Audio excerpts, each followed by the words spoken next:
Reciban un cordial saludo, autoridades universitarias, invitados especiales, docentes, profesionales de la construcción, estudiantes y público en general. Continuamos con el día 151 del ciclo de conferencias El conocimiento no se detiene, doctor Roberto Aguiar Falconi, evento organizado por el Departamento de Investigación Científica de la Universidad de las Fuerzas Armadas de ESPE en colaboración con el grupo de investigación ScienceLab.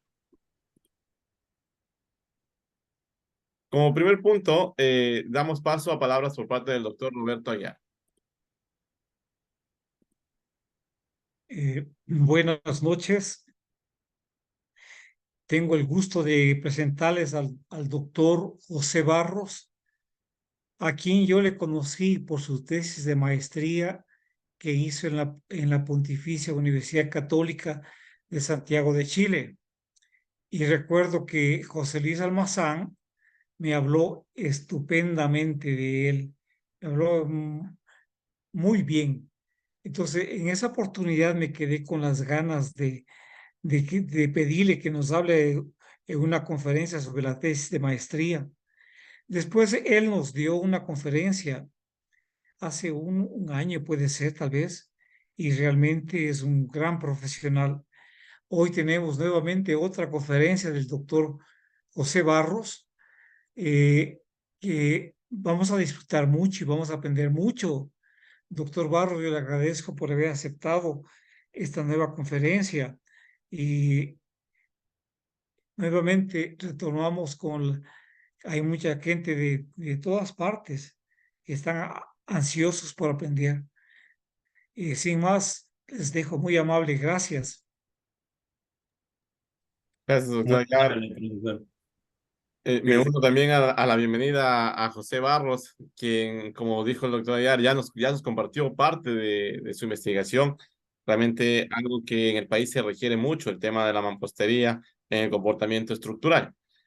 Como siguiente punto, me gustaría leer un breve resumen de su hoja de vida.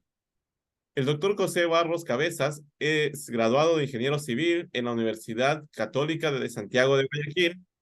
Tiene una maestría en Ciencias de la Ingeniería en la Pontificia Universidad Católica de Santiago de Chile en 2014. Es doctor por la Universidad de Granada en España, donde forma parte del equipo de laboratorio de pronóstico inteligente y sistemas estructurales ciberfísicos IPM Lab UGR. En el ámbito académico, ha trabajado como docente en algunas universidades del país, como la Escuela Superior Politécnica del Litoral ESPOL, la Universidad de Guayaquil UG y la Universidad Católica de Santiago de Guayaquil UCSG. En el ámbito laboral, desempeña el cargo de gerente de diseño estructural para la empresa consultora PRA Pedro Rojas y Asociados. Estimado José, otorgamos la palabra para su conferencia. Muchísimas gracias por sus palabras, profesor Aguiar, profesor Brian Cabo. Vamos a intentar hacer, espero que sea lo más interesante posible esta presentación y cumplir con las expectativas. Les voy a presentar el tema de mi doctorado, que fue la metodología de validación experimental para el estudio de la influencia de rellenos en el comportamiento sísmico de pórticos. Ya vamos a decir qué son esos rellenos. En este trabajo intervinieron algunos profesores, el profesor Manuel y Juan Chiachío de España, el profesor Leandro Morillas, también de España, Juan Fernández, un compañero del doctorado, Wilson Torres, un profesor ecuatoriano, y algunos exalumnos, ya exalumnos, ahora ingenieros, y algunos estudiando ya su maestría, Fran Cabanilla, Joel Consuegra y Brian Cuello, quienes saludo si es que están por ahí. Antes de entrar en la materia, quería dejarles este concepto importante o bastante interesante de lo que es el ingeniero. Un ingeniero es una persona que hace estimaciones de precisión basadas en datos poco confiables proporcionados por personas de dudoso conocimiento. Véase también en términos de brujo o mago. Un poco la idea de este concepto es la importancia de cómo manejamos la información y la importancia de tener claro que gran parte de la información que manejamos está incompleta o tiene mucha incertidumbre incerta. Entonces, gran parte de lo que hice en el doctorado está relacionado a este problema de la incertidumbre, que es un poco lo que voy a hablar en resumen, después de algunos años de trabajo. Entonces, el contenido de esta presentación tiene una pequeña motivación. Les voy a hablar los 3 objetivos que siguió mi tesis. Cada objetivo está relacionado a una contribución y al final llego a algunas conclusiones.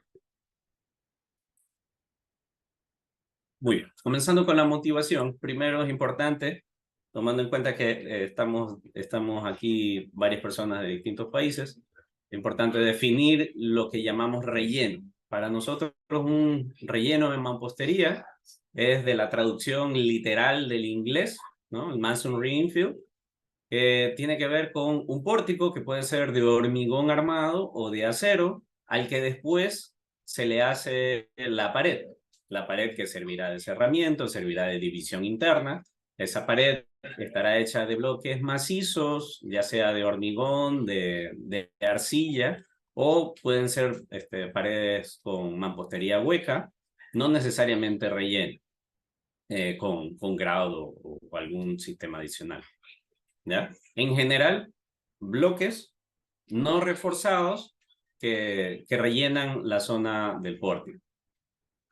Este sistema estructural, uno de los sistemas más utilizados alrededor del mundo, en este mapa que muestro aquí hago un recuento de los distintos países en donde se ha hecho algún tipo de evaluación sísmica después de algún evento importante, en donde se reporta el uso de este sistema estructural. Entonces, de entre ellos, obviamente, está Ecuador, puede estar México, Colombia, Perú, Venezuela. Otros países pudieran tener este sistema como un sistema tipo, como un sistema típico o bastante utilizado, pero no han sido atacados por sismos y por eso no aparecen en esta figura. Aquí vemos Turquía, vemos algunos países de la zona europea, lo que lleva a darnos cuenta de que es un sistema estructural bastante utilizado. Ahora, ¿cuál es el problema? El problema de este sistema es que tiene tantas cosas que no conocemos que al final definir su rigidez es algo que no está completamente establecido. Si nos vamos a la normativa ecuatoriana dice en algunas de sus líneas que tenemos que tomar en cuenta el aporte de estas paredes en el análisis del sistema, pero no nos da herramientas para hacerlo. Y así pasa con algunas normativas de la región. Hay algunas que están un poco más avanzadas y nos hablan un poco de cómo considerar el efecto de la presencia de esa mampostería en el sistema, pero en general hay muchas cosas que no sabemos. Entonces, si vemos lo que pasó en Guayaquil, muchas de las paredes de algunos edificios altos empezaron a trabajar y su trabajo se muestra con esas fisuras. Sin embargo, en el diseño o en el análisis, cuando estamos considerando para darle dimensión a los elementos estructurales, normalmente asumimos a estos elementos como simple carga y no los consideramos como parte del sistema. Entonces, uno diría, bueno, aquí está el edificio en pie y más bien la pared ayudó. Pero también se pueden encontrar con condiciones en que no necesariamente ayude la pared, sino que más bien ocasione un problema. Aquí tenemos uno de los ejemplos, no catastróficos, pero casi, de una edificación de una vivienda, en que la columna resultaba mucho más débil que la pared, lo que significa que si la pared, una vez que falló por compresión en esta zona, aunque no colapsó, se mantiene aquí una especie de puntal resistente que transfiere corte a esta columna. Al no estar el resto de la pared en esta zona, ya esta parte prácticamente no está transfiriendo carga, se genera una columna corta que no se esperaba que esté ahí. Ese es uno de los problemas que pudiera ocasionar la mampostería. Y aquí lo podemos ver de una forma un poco más catastrófica. Un edificio, ¿verdad? Que básicamente es pórticos con algunas paredes. Seguramente la planta baja típicamente se hacen muy abiertas y con pocas divisiones. seguramente es el caso de esta edificación, no lo puedo asegurar, pero sí se observa que hay un cambio, o sea, simplemente se perdió la planta baja. Parte de lo que pudiera definir esta condición es el problema de cambio de rigidez brusco que genera la existencia de las paredes en ciertos pisos y en ciertos pisos no. Entonces, ese cambio brusco de rigidez hace que toda la deformación se concentre en un piso y ese que termina colapsando. Entonces, finalmente, el no considerar estas paredes que están acá arriba genera un sistema dinámico completamente distinto al que yo asumí en el diseño.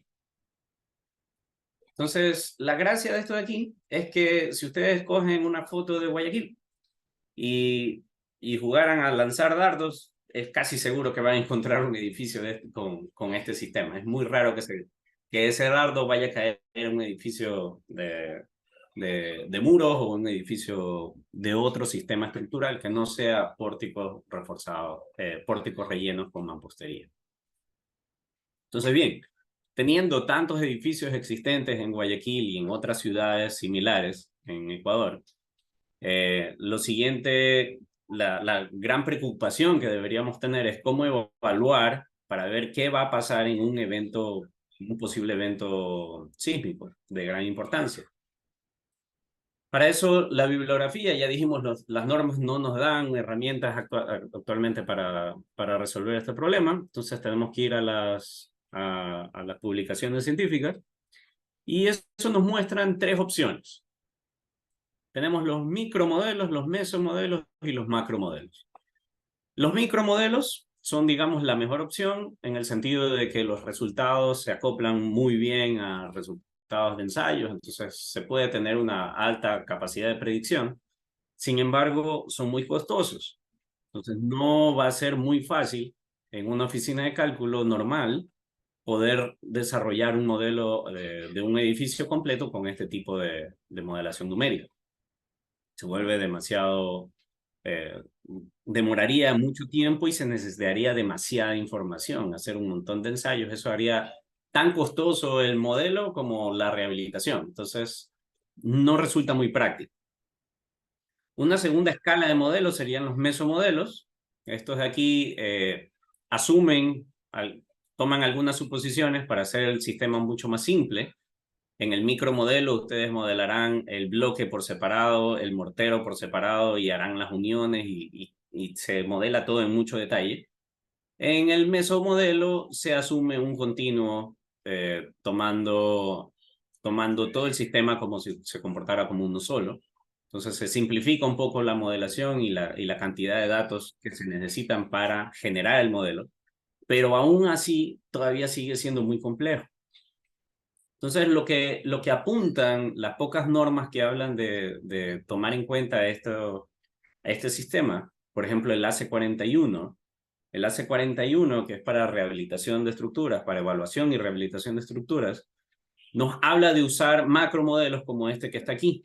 Simplemente asumir que la pared se comporta como una especie de puntal y se buscan propiedades para representar ese puntal. Si seguimos la normativa AC41, lo malo es que como en Estados Unidos no se usa mucho este sistema, en verdad la metodología no está tan desarrollada y obliga a hacer muchos ensayos para poder obtener la información suficiente para generar el modelo. Y eso vuelve bastante costoso el proceso de evaluación. Sin mencionar que también tiene una dispersión importante, que eso lo podemos ver un poco más adelante. Entonces, hay una problemática interna en nuestro país, digamos que resulta muy difícil modelar un edificio existente considerando el efecto de esa mampostería. Ojo, efecto que puede ser positivo o negativo. Entonces, es importante. Y la intención, finalmente, si es que quiero, lo que quiero transmitir es que la idea de evaluar una estructura es para poderla rehabilitar y poder asegurar que estas cosas no pasen. ¿Ya? Esto es una foto del después del sismo de Turquía que ocurrió este año. ¿verdad? Gran parte de los edificios quedaron en el piso. Hay unos que otros edificios que quedaron bien parados, lo que nos dice que se puede hacer ingeniería bien hecha, ¿verdad? Para conseguir buenos resultados, pero necesitamos herramientas. Y en el caso particular de la ciudad de Guayaquil y de ciudades similares en Ecuador, hacen falta herramientas para evaluar esos edificios existentes con ese sistema estructural que es muy propio nuestro, ¿ya? Y que se comparte en algunos países, pero que no es común en, por ejemplo, Estados Unidos, que normalmente es la guía que usamos para fabricar nuestras normas. Entonces, por un lado, el mensaje de inicio sería que para poder evaluar este tipo de edificaciones, en verdad tenemos que apuntar a otro tipo de normativa como primer mensaje. Entonces, bien, esa es la problemática. El objetivo de mi trabajo doctoral busca proporcionar esas herramientas, pero que sean lo más simplificadas posible. O sea, que sea algo que se pueda utilizar en una oficina de cálculo.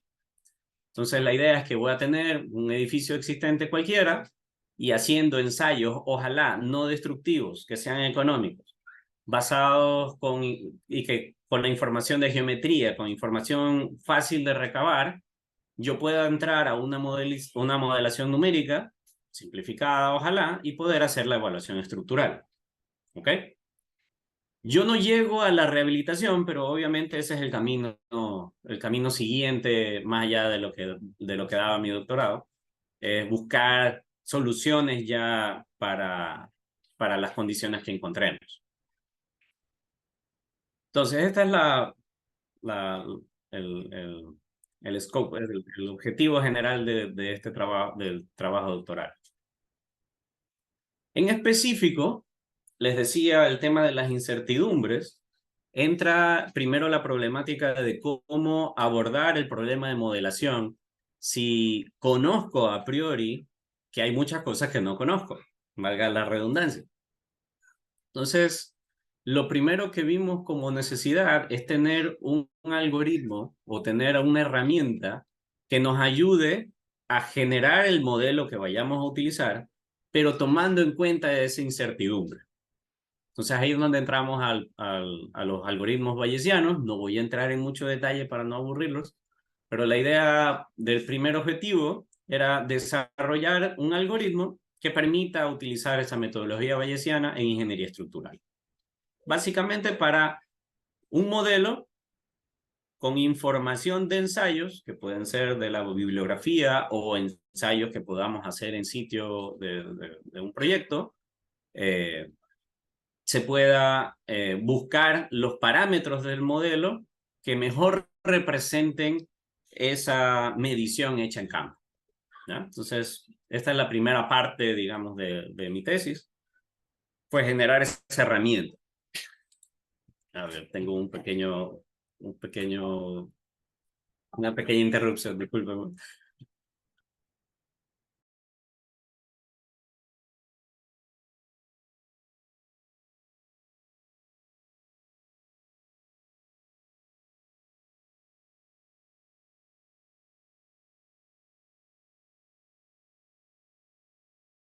Ahora ya puedes activar el micrófono, José.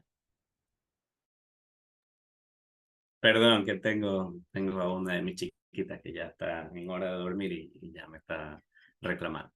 Bueno, entonces, el primer objetivo buscaba eso, tener una herramienta para poder generar esos modelos que voy a buscar. El segundo objetivo, en verdad, resultó de la época de pandemia.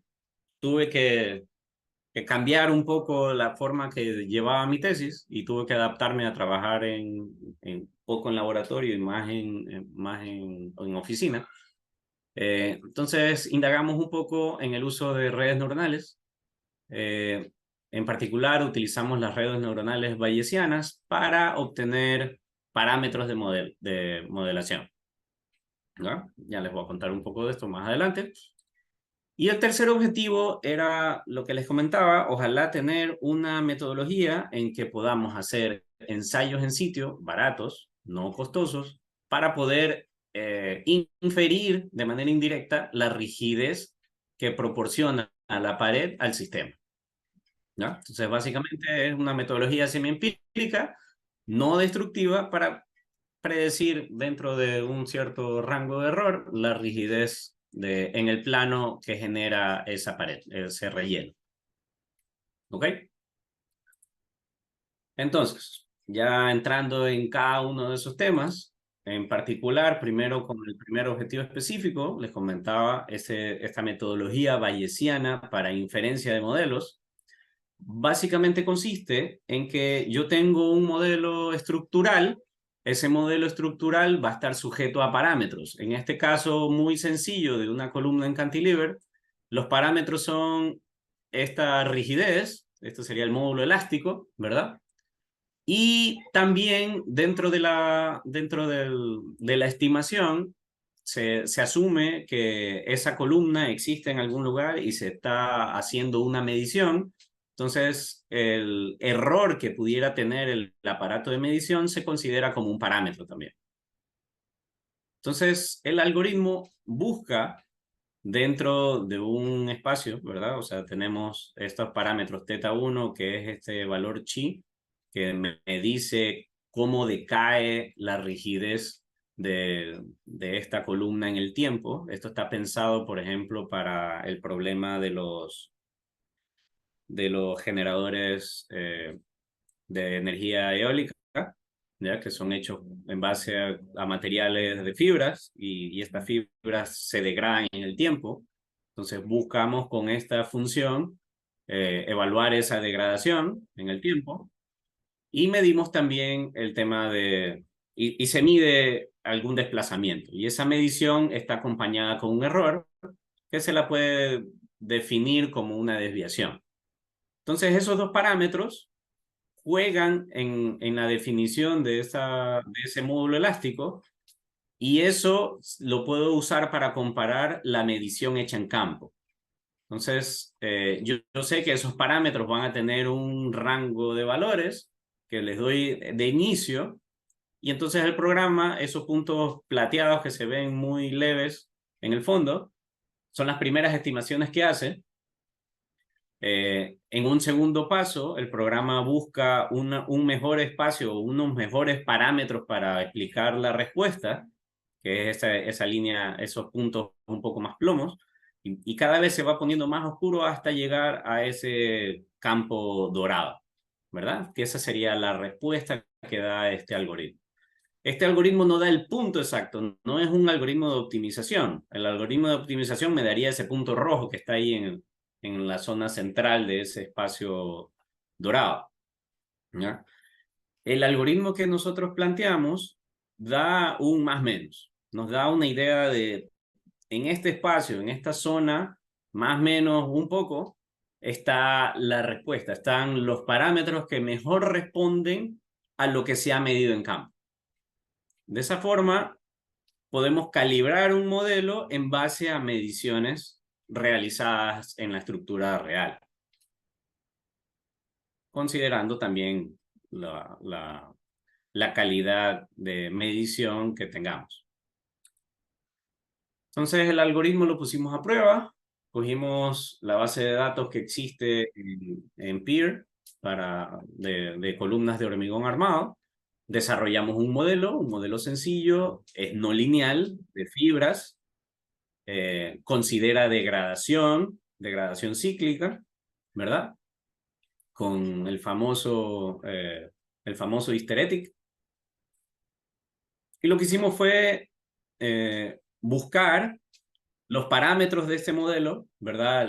El FY, la deformación por fluencia, los parámetros del hormigón, todos los parámetros entraron en esta calibración, de manera que buscábamos que la respuesta del modelo se acerque lo más posible a la respuesta del ensayo medido. Y aquí está el resultado. Entonces vemos que hay una una cercanía bastante interesante entre lo medido y lo estimado. La gracia de este algoritmo es que podemos ir un poco más allá y podemos incluso hacer la calibración de varios ensayos al mismo tiempo, con el mismo modelo. Simplemente adaptamos el modelo a las condiciones de cada ensayo y asimismo planteamos ecuaciones para definir, por ejemplo, los parámetros de daño. Entonces, conseguimos parámetros de daño en función de carga axial.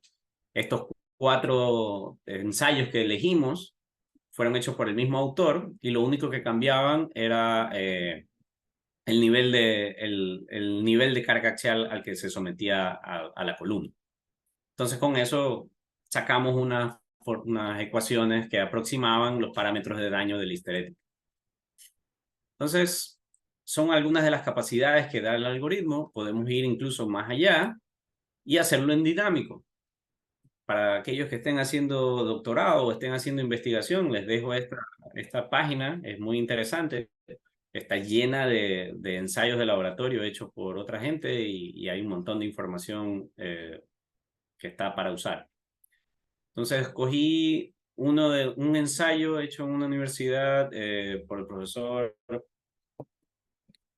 ahorita se me escapa el nombre, un profesor español. Hicieron un edificio de 17 pisos, un modelo de un edificio de 17 pisos en una mesa vibratoria. Hicieron algunos ensayos y yo cogí esa información de los ensayos para calibrar el modelo. La calibración lo hice en términos de espectros de Fourier, buscando que el espectro de Fourier de mi modelo se asemeje lo más que se pueda al del ensayo y evaluamos resultados. Entonces se ve aquí la media y la medición más o menos una encima de otra y las líneas azules que están bastante dispersas es parte de la incertidumbre que tiene la modelación. Entonces eso como la primera parte. Con esto ya tengo la herramienta. Esa herramienta me permite coger un ensayo, ¿verdad? Un ensayo donde yo he hecho una medición, coger un modelo que puede tener las características que yo quiera y con eso puedo buscar los parámetros de ese modelo que me expliquen lo mejor que se pueda lo que hemos visto en el ensayo. ¿Ok? Muy bien.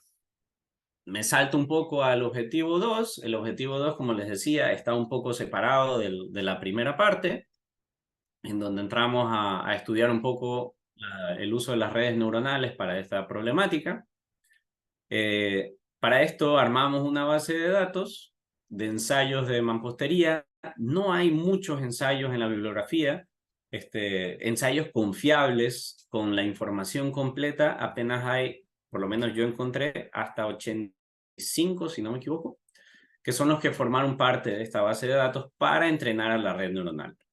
Los que han utilizado las redes neuronales sabrán que 85 puntos de información son muy pocos, son casi nada, ¿ya? Entonces resulta muy complejo que una red neuronal dé un resultado confiable. Entonces ahí, de hecho, el grupo de investigación, Juan Fernández, estaba trabajando con las redes neuronales bayesianas, que tienen la ventaja de que en la predicción no solo me dan un valor de predicción, sino que también me dan información de qué tan buena es esa predicción, dándome obviamente valores de incertidumbre. Entonces el resultado que me va a botar esa red neuronal no es un dato, no es un solo punto, sino una distribución como las que vemos aquí. Entonces la gracia de lo que hicimos es que con la información de los ensayos sacamos constitutivas trilineales, ¿verdad? Y esa constitutiva trilineal está dada en base a información geométrica de la pared. Entonces, si yo conozco la geometría, yo conozco dónde están los huecos, el tamaño de los huecos, la luz libre, la altura libre, el tamaño de las columnas del pórtico, el tamaño de las vigas, yo puedo hacer una estimación de esta constitutiva que para la cantidad de información que tengo, la verdad no es tan mala, ¿ya? Si lo ponemos a ciencia cierta, en verdad es bastante mala, y es porque la cantidad de información es muy poca. ¿Ok? Con todo, un poco el tema de las redes neuronales. Las redes neuronales, los que no la hayan visto, finalmente esta figura lo que indica, cada línea es un factor. Ese factor se aplica a lo que está en cada uno de estos círculos. Cada círculo es un dato para este caso van a ser datos numéricos, que está acompañado de un factor adicional, que es un bias, ¿verdad? Entonces, la red neuronal no es más que una serie de sumas y multiplicaciones, siguiendo todos estos caminos para llegar a un resultado. Lo que se hace es que se tiene información de entrada, esa entrada se relaciona de manera directa con alguna salida, y lo que se hace es buscar estos factorcitos de manera de que la entrada represente a la salida. ¿No? Eso es en breves rasgos lo que se hace cuando se utiliza una red neuronal. Entonces, ese proceso de coger datos conocidos con salidas conocidas y buscar esos factores es lo que se le llama a entrenar a la red neuronal. Entonces, con una red neuronal entrenada, entre comillas, yo puedo ponerle datos de entrada y me va a dar un dato de salida que está relacionado a toda la información con la que se entrenó. Esto es lo que hace una red neuronal normal. Una red neuronal bayesiana hace lo mismo, pero no habla de factores, sino de distribuciones. ¿Ya? Entonces, acá donde hacíamos esta sumatoria de factor por cada uno de los números y la suma, ahora lo hacemos en términos de distribución. Ahora, ¿por qué la complicación de usar las redes neuronales bayesianas? Porque primero usamos las redes normales y nos daban unos errores grandísimos. Y lo agravante de ese error, porque uno pudiera vivir con ese error, nosotros en ingeniería civil estamos acostumbrados a usar modelos bastante malos y aceptamos en regresiones R cuadrados tan bajos como 0.2, como si fuese algo aceptable, algo que algún economista o algún médico diría que es una locura. Nosotros lo aceptamos porque normalmente no tenemos tanta información, porque recabar información cuesta muchísimo. Entonces, la red neuronal normal nos dan errores enormes, esos puntos que se disparan de esa línea que sería el valor exacto, están muy lejos, y el agravante es que cuando yo haga una predicción no voy a saber si esa predicción es buena, es mala, o qué tan cerca o qué tan lejos estoy de esa realidad. Entonces, la gracia de la red bayesiana es que sí me da esa información, y me la da en términos de dispersión. Entonces, un poco de la información, aquí se resume lo que utilicé para entrenar esa red neuronal. Entonces, en la pared tenemos longitud, altura libre, la posición de los huecos. Tengo este parámetro lambda. Este parámetro lambda hace una relación entre la rigidez del pórtico y la rigidez de la pared, la relación de carga axial, el tipo de mampostería, la resistencia a la mampostería. Entonces, teniendo esa información, que en verdad es muy fácil de recolectar, yo puedo obtener una estimación de la constitutiva, del comportamiento constitutivo. Entonces, aquí está un poco la arquitectura de la red. Tenemos 10 parámetros de entrada. Son estos 10 que están aquí: la relación altura-espesor, altura-longitud, el área incluyendo los huecos, etc. ¿Ya? Esos 10 parámetros son la entrada. La red neuronal calcula solo y me da como salida estos 3 puntos, estos 6 datos, ¿ya? Las deformaciones de fluencia, la máxima y la última, y la resistencia, entre comillas, de fluencia, la máxima y última. Entonces, los resultados son como se muestran aquí. En promedio es esta línea azul, y estas líneas punteadas son más o menos una desviación estándar. Como pueden ver, tiene gran dispersión, pero si vamos a hacer una evaluación probabilística, como herramienta, de hecho es bastante buena. Ahora, les dejo también aquí, ya cuando sea de pasarles la presentación, les dejaré la presentación y está este link de GitHub en donde pueden bajar la red neuronal. Esto está hecho en código Python y está lista para usarla. O sea, ustedes pueden cambiarle los datos y les da los valores. Muy bien. Si vamos, les decía, resulta ser una herramienta muy interesante si lo trabajamos de manera probabilista. Nuestra costumbre como ingenieros civiles, nuestra educación siempre nos ha mandado a ser muy deterministas, a ver las cosas blanco y negro, o ver pasa o no pasa, y no vemos los intermedios. Estamos acostumbrados a hacerlo así, ¿verdad? De hecho, si ustedes van a la bibliografía, encontrarán una serie de modelos que tienen esa característica determinista, de pensar esta es la única posible respuesta de la pared, si se quiere. ¿Ya? Si vamos a esos modelos, aquí hay 3 ejemplos, dentro de ellos está el del AC41, y los puse a prueba frente a la red neuronal y frente a ensayos de laboratorio. Ensayos que no estaban dentro de la base de datos que utilicé, ¿ya? Entonces, son los ensayos que tuve que descartar porque no tenían información completa. Y aquí les muestro 2 casos, el mejor y el peor, ¿ya? El mejor, si ustedes ven aquí en línea más tenue, está, no sé, espero que lo alcancen a ver, está el resultado del ensayo, ¿verdad? Los puntitos hay de distintos colores, los más oscuros son los del primer valor de constitutiva, los siguientes son los del segundo valor y los siguientes del tercer valor de la constitutiva propuesta. Entonces, el máximo valor más o menos coincide con el promedio de la red neuronal. Si vemos los modelos propuestos por otros autores y por el ASCE, el del ASCE, por ejemplo,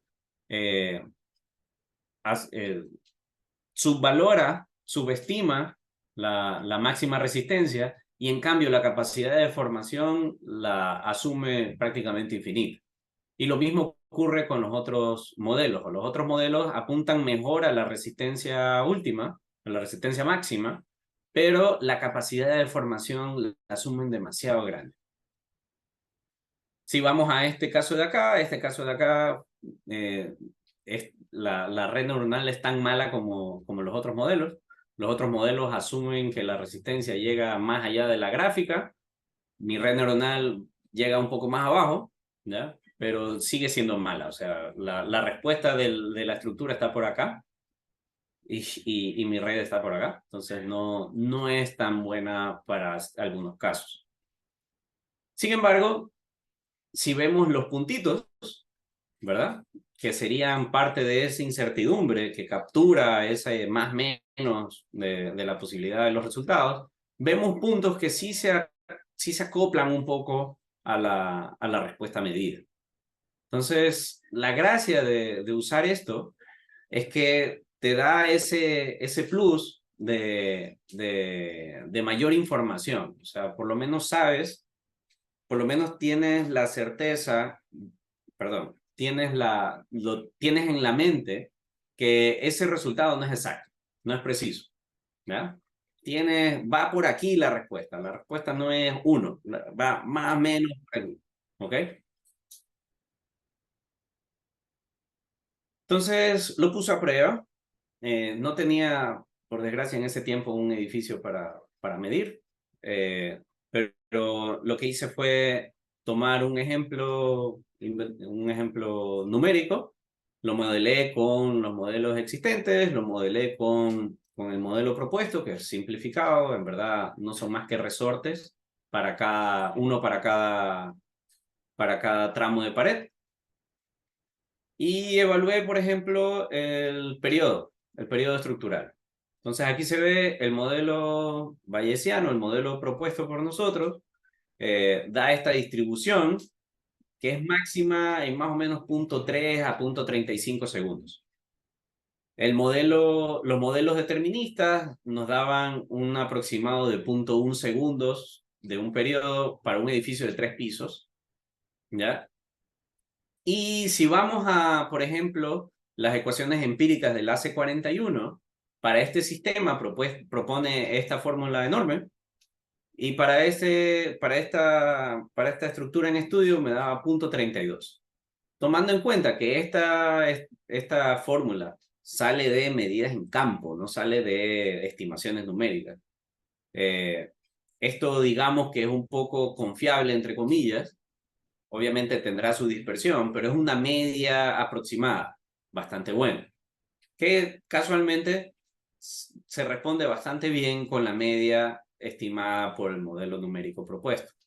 Entonces, claro, yo tengo en mi modelo numérico una serie de opciones, una serie de posibilidades de comportamiento constitutivo. Y dentro de ellos, la mayoría entra en ese rango de lo medido. Entonces, eso es lo interesante de esta metodología. Es muy sencilla de usar, o sea, el modelo es bastante rápido, porque simplemente es un resorte trilineal. Lo que facilita, por ejemplo, generar curvas de fragilidad. Con la gracia de que yo puedo tener la curva media, ¿ya? Y puedo también dibujar más o menos una desviación estándar, que serían estas líneas grises, ¿verdad? Noten que con esa estimación probabilista estoy muy por debajo de lo que de lo que pudiera uno obtener de un modelo determinista. El problema del modelo determinista, uno de los problemas de los modelos deterministas actuales, es que sobreestiman la rigidez.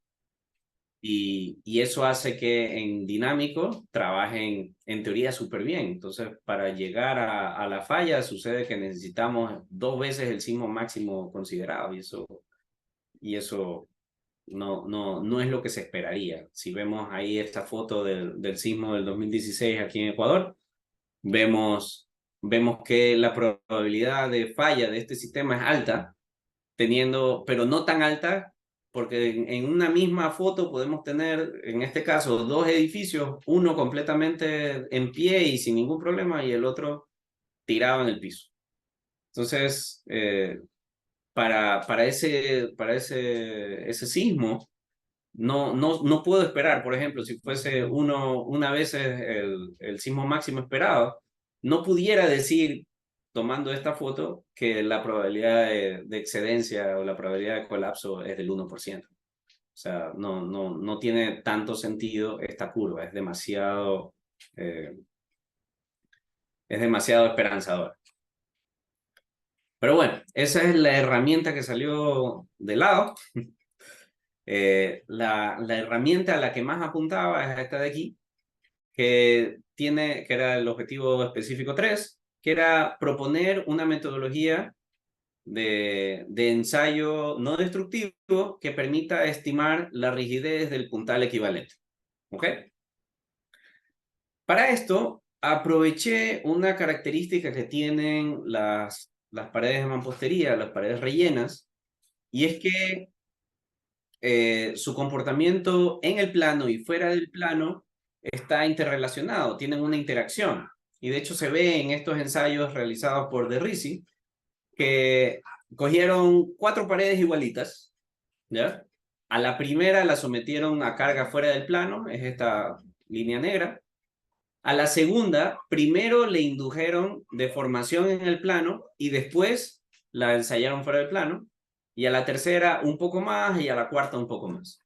Entonces lo que vemos es que cualquier historia de deformación en el plano se traduce en pérdida de rigidez fuera del plano. Entonces, eso no solo lo encontró ella, lo encontró también Misir en estos ensayos, en donde la rigidez fuera del plano contra la rigidez en el plano están íntimamente relacionadas. Entonces, lo que se me ocurrió, y gracias a Dios funcionó, por eso me gradué, es que podíamos medir el periodo de vibración fuera del plano. Con eso tenemos una medida de rigidez fuera del plano que no necesita rotura, ¿verdad? Entonces, tengo una estimación en campo no destructiva de la rigidez fuera del plano. Lo único que me falta es trasladar esa información a rigidez en el plano. Entonces, hicimos algunos ensayos en la Universidad Católica, ensayos a escala 1/4, no son ensayos muy pequeños, pero lo suficiente para obtener tendencias. Entonces, vimos que la rigidez en el plano versus la deriva en el plano tienen una tendencia exponencial, y lo mismo la frecuencia medida fuera del plano versus la rigidez histórica en el plano. Entonces, ambas tienen una tendencia exponencial. Entonces, jugando con esas tendencias, se podía obtener una ecuación que me represente rigidez en el plano en términos de la frecuencia. ¿Ok? Entonces, casualmente, estos θ1, θ2 y θ3 los evaluamos utilizando la metodología que les mostré en la primera contribución. Utilizando esa metodología, buscamos cuáles eran los mejores parámetros para representar todos los ensayos que hicimos. Entonces, llegamos ahí a los valores de cada uno de esos parámetros. Esos parámetros son θ1, θ2 y θ3, y un factor de reducción de rigidez para las vigas y para las columnas. Simplemente para considerar el tema de que hay una ligera separación entre pórtico y pared durante el movimiento, ¿verdad? Entonces, con esos 5 factores obtuvimos un modelo que representa bastante bien, con sus errores, pero representa bastante bien el comportamiento de la pared. Estos dos valores que se escapan de la línea perfecta, ¿verdad? Responden a una pared muy larga, ¿ya? En donde la viga superior no tenía suficiente unión a la pared, y eso causó que haya un despego, y eso hacía que la frecuencia fuera del plano se cause como una especie de ruido. Entonces, esos dos valores son como unos outliers, deberíamos retirarlos. Entonces, vemos los demás, están bastante cerca de esa solución perfecta. Muy bien, entonces tengo ya una estimación, pero esa estimación solamente me sirve para esos ensayos a escala. Lo siguiente era hacerlo más global.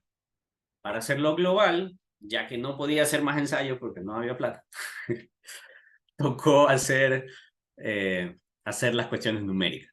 Entonces, me encontré con este modelo propuesto por un autor llamado Piraya,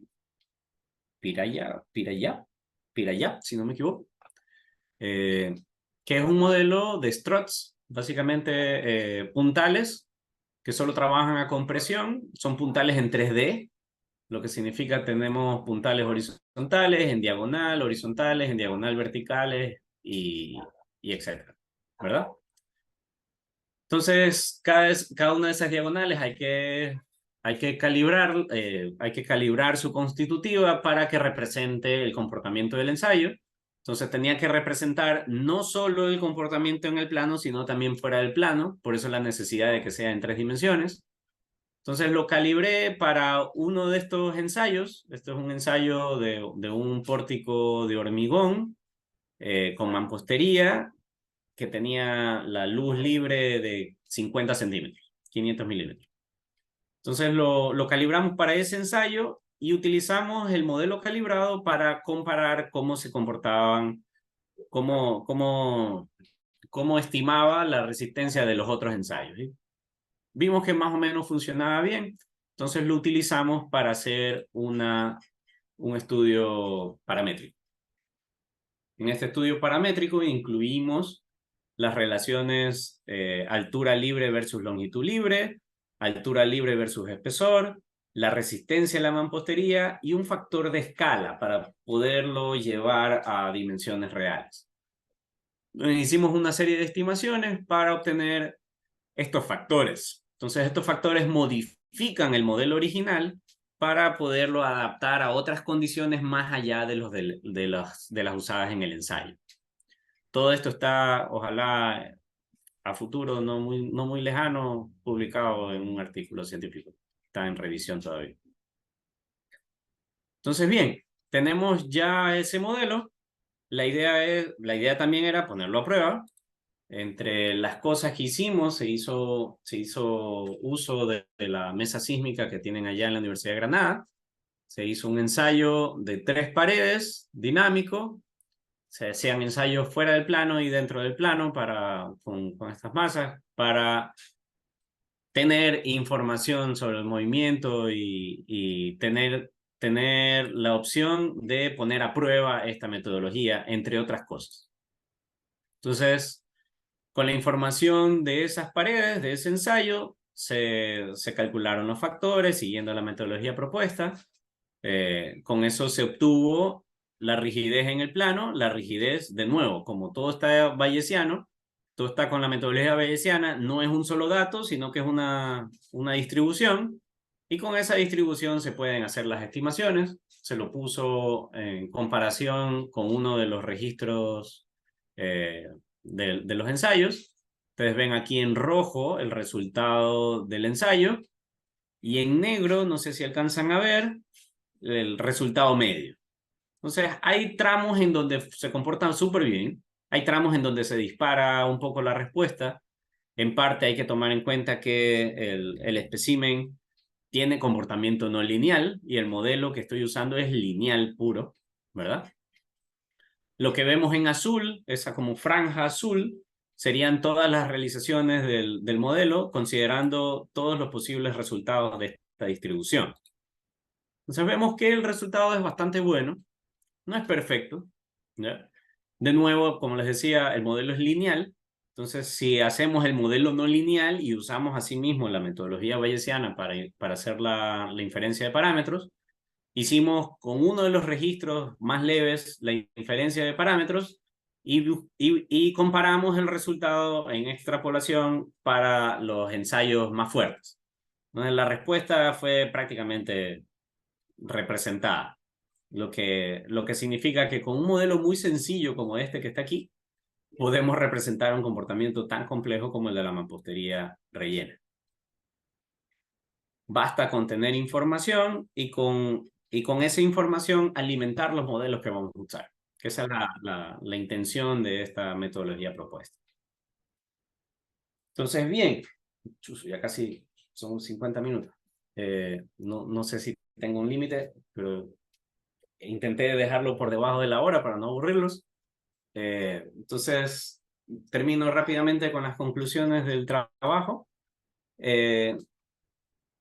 Básicamente el trabajo se centró en generar esa metodología para inferir modelos. Finalmente se utilizó para proponer un método de ensayo no destructivo que permita hacer la modelación del sistema, ¿verdad? Pared por pared. Y de manera adicional se trabajó con este tema de las redes neuronales. Entonces hay dos metodologías, ambas simplificadas, para hacer la evaluación de estructuras existentes. Actualmente, de hecho, por ahí vi que estaban uno de mis estudiantes de maestría. Ojalá que se pongan las pilas con esa tesis, porque estamos intentando poner a prueba esto frente a edificios medidos con vibración ambiental. Vamos a ver cómo nos va. Eso es parte del trabajo futuro. Parte del trabajo futuro también interviene ya ir a ese paso adicional, que es buscar formas de rehabilitar este tipo de estructuras existentes. Hay muchas metodologías muy interesantes desarrolladas en Italia, sobre todo, que sería fascinante ver si podemos poner a prueba en nuestro medio. Entonces, con eso, no los aburro más, espero haya sido de su agrado. José, felicitaciones realmente por la presentación y por todo el trabajo desarrollado en esta investigación como parte de la Universidad de Granada y también con lo que están haciendo en Guayaquil. A continuación tendremos las preguntas por parte de los asistentes. Perfecto. Y la primera pregunta es, ¿existe ensayos o ya un acuerdo en Ecuador sobre las propiedades que se deben aplicar al módulo de elasticidad de la mampostería? Las empresas que fabrican este tipo de materiales tienen su control de calidad estos valores o no? Y yo sepa, no. Ese es un gran problema que tenemos ahorita localmente y es que el tema de la fabricación de la mampostería no tiene tanta regulación. Ya, el que quiere regularse se regula, pero no hay una obligatoriedad. Entonces, tú te puedes encontrar bloques, y esto es real, te puedes encontrar bloques fabricados que te pueden costar 5 centavos, 10 centavos cada bloque. Y es que son una calidad desastrosa que tú los puedes coger con la mano así y se parten. Es un problema muy interesante que plantea, pero hasta donde yo sé, no hay una exigencia en ese sentido. Y de hecho, las fiscalizaciones y en la construcción en general, a la mampostería se la sigue viendo como un sistema no estructural, entonces no es algo que hay que preocuparse, pero es parte de las cosas que tenemos que cambiar como mentalidad. Perfecto, muchas gracias por la respuesta. Y tenemos una segunda pregunta. ¿Cuál es uno de los caminos que se deberían adoptar para tomar en cuenta la mampostería dentro del diseño estructural? A ver, hay un camino muy interesante que se lo he escuchado a más de una persona, no es invención mía, pero sería como adoptar una especie de criterio que se pudiera llamar, ¿cómo le llamaban? Algo así como pared débil, pórtico fuerte, ¿ya? Como una especie de criterio de capacidad. Entonces, si yo hago al pórtico con resistencia de corte mayor que el de la pared, no tengo que preocuparme. Ya si se rompe la pared, o sea, sería, ahí la preocupación es otra. Y el otro tema es el control de derivas, que de hecho ya muchas oficinas de cálculo están implementando y están siendo mucho más exigentes que la NEC. ¿Ya? No sé cómo esté la NEC ahora, la nueva que vaya a salir, si vaya a ser más exigente en ese término, pero esos serían los dos caminos para esa problemática. Perfecto, muy amable, muchas gracias por sus respuestas. No tenemos más preguntas por parte de los asistentes, así que me gustaría dar paso a comentarios por parte del doctor Roberto Aguiar. Eh, Déjeme ver, ya creo que ahora ya puede activar su micrófono.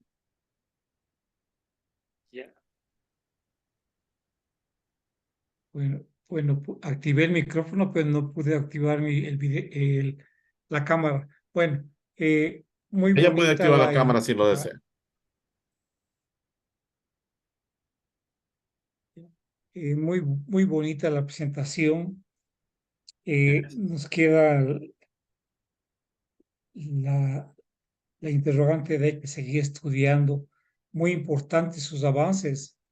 Me gustó yo estaba muy ansioso por ver valores del modelo constitutivo trilineal, el BDY, el desplazamiento. Vi aproximadamente que la deriva de piso, a ver si le pone, Ajá.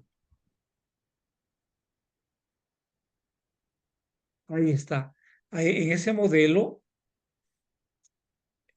no, hay otro, creo que hay otro más antes, Ese, un ese. poquito más antes. Ahí, ese corte tiene ahí deriva de piso. Esa Ujú, deriva de piso me imagino que ahí veo yo que se rompe la mampostería en la curva media ujú, a menos de 0,4%. correcto. En la curva media veo eso, Sí. asociado a un cortante de 100 toneladas, de 100 kilonewtons. Ajá. Bueno, esa parte si puede comentarnos un poquito más de esa parte de ahí, le agradezco. Está muy interesante esa parte de ahí para tener idea de hasta cuándo puedo trabajar con la mampostería. Ahí también vemos que llega a su máximo valor de 1%. Ujú, Excelente, muy bien. ¿Qué nos claro. puede decir esa gráfica? ¿Usted Ajá. podría en base a esa gráfica dar algunos comentarios generales o Por todavía supuesto. no? Por supuesto, sí, sí. Hay algunas cositas muy interesantes que salieron de aquí. por ejemplo, siempre es ese número, ¿no? ¿Cuál es la deriva que deberíamos controlar? ¿Cuál es la máxima deriva que deberíamos controlar para que no se rompan, digamos, las paredes? Entonces, hay gente que habla del 1%. El 1% resulta interesante, pero estamos jugando con fuego. Si se da cuenta, el 1%, digamos, es la media. Si vemos los puntos rojos, ese máximo pudiera estar tan bajo como el 0.4 o tan alto como el 2, tal vez sacándole punta a lápiz hasta 2.5%. Pero todo eso depende del tipo de mampostería, de cómo esté confinada o cómo esté, digamos, encerrada por el pórtico. Hay muchas cosas que entran en esta estimación eh, que la hace muy variable. Entonces, por ejemplo, actualmente es muy común para villas pequeñas acá en Guayaquil, lo he visto bastante, que están usando bloques de 7 centímetros para alturas de piso de 2,80. Ya, eso no le va a dar el 1%, eso le va a dar mucho menos. ¿Ya? Si tuviese mucha más información para alimentar esta red neuronal, estoy seguro de que con esas relaciones pudiésemos cerrar un poco esta dispersión y pudiésemos hablar con más certeza de que lo que se esperara fuese 0.5% o lo que se espera es 1%. Entonces, dentro de lo que vi, de todo lo que de todo lo que tuve que leer, el hecho, lo que nosotros usamos, los bloques huecos, tienden a tener menor capacidad de deformación. Entonces, dentro de estos puntos, como dentro de esos puntos están todos los tipos de mampostería, dentro de esos las sólidas completas, si tuviese que ubicarlas de alguna forma, las sólidas yo las tirara hacia esos puntos que están más hacia la derecha y esas huecas las tirara más bien hacia la izquierda. Entonces, si tuviese que decidir sobre esta gráfica, yo me iría más hacia acá para tomar una decisión. Algo similar a lo que hacemos con el LRFD, el tema del valor phi, ¿verdad? Entonces, sabemos que hay una dispersión, sabemos cuál es el valor nominal, el phi nos manda más atrás para tener ese intervalo de confianza. Entonces, para esas aproximaciones, yo me iría para lo de más abajo, el 0.5%. Y eso va acorde con lo que han observado otros, Chiosi y Miranda, que es una de las publicaciones más he tenido que leer en este sentido. Trabajaron haciendo curvas de fragilidad con mucha información, de hecho, del sismo del 2016. Llegan a conclusiones muy similares. Entonces, si fuese ese número mágico que tenemos que buscar, yo le apuntaría al 0.5 o en ese rango, 0.5, 0.6, 0.7, si quisiéramos no ser tan rígidos en la normativa. Pero va por ahí. ¿Ya? No lo tiraría al 1% como se muestra aquí en la media. Lo iría un poco más hacia la primera o a la segunda desviación estándar. Bueno, muy amable, doctor, muy gentil. Ha sido una linda conferencia. Seguimos aprendiendo. La vida es eso. La vida es de continuo aprendizaje. Todo el tiempo hay que estar aprendiendo. Siempre hay cosas nuevas. Usted nos ha presentado una aplicación de las redes neuronales para esa parte de aquí. Excelente. Hay que estudiarle más el tema. Le felicito. Un lindo trabajo y esperamos contar con usted en una futura conferencia. Muchísimas gracias, muy No, amable, doctor. ok, muchas gracias. Muchas gracias nuevamente por su tiempo, por su predisposición y también por la brillante conferencia que nos ha dado el día de hoy. Y a continuación, quiero entregar un certificado de reconocimiento por estar acá con nosotros en este ciclo de conferencias con el tema metodología y validación experimental para el estudio de la influencia de los rellenos en el comportamiento sísmico de pórticos. Firma doctor Roberto Aguiar, organizador. José, realmente ha sido una conferencia muy entretenida y muy necesaria para nuestra forma de construir en el país. Me Tal vez me algún alegro que les comentario haya de su gustado. parte. Sí, sí. Sí, tal vez algún comentario final de su parte. Sí, sí, muchas gracias por la invitación. Me alegra que les haya gustado. y sí, espero poder desarrollar algo más para poder presentar más adelante. Excelente. Un pedido nada más. Sí, Por favor, dígale al doctor Pedro Rojas que ya, ya vamos en la conferencia 151, que ya, aquí en este espacio ha estado como conferencista Eduardo Miranda, Arturo Tena ya. Colunga, gente de mucho peso, que por favor no se haga esperar tanto, que Ya, yo le queremos digo. escucharle mucho al doctor Pedro Rojas que nos dio una conferencia. Nada Perfecto, más. perfecto. Muchas gracias. Listo, muchas gracias. Muchas gracias. A usted realmente y a todos los asistentes que nos mantienen acá los lunes convocando, invitando a colegas, amigos para poder dialogar un poco. Así que me despido, que tengan una muy buena noche todos y reiteramos la invitación todos los lunes a las 19 horas. Pasen muy bien. Hasta el próximo lunes.